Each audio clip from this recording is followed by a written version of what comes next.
Richard, you majored in history and political science at the University of Toronto. How did that lead into a career in photography?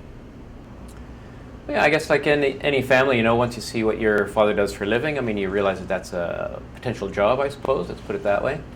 But we spent a lot of time sitting around the dinner table, and my dad would, be talking about his day, about the stories and so on.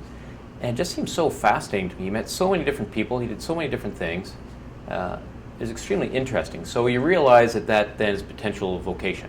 And it sounded like a pretty good one. He was a writer, but I came at it from the photography standpoint. So I kind of fell in love with photography before I fell in love with journalism.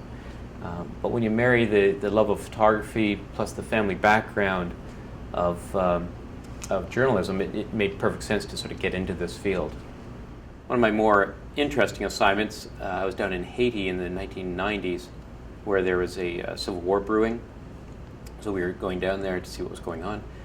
And at one point, the writer and myself and our fixer, we ended up in a part of Port-au-Prince called Cité Soleil, which was a hotbed of anti-government demonstrations.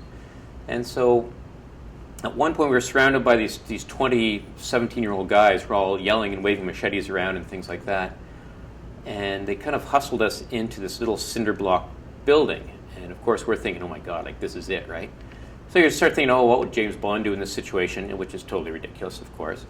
And it turned out, actually, like we were kind of fearful for our lives at that point for about 10 minutes there. We were not sure what was going on.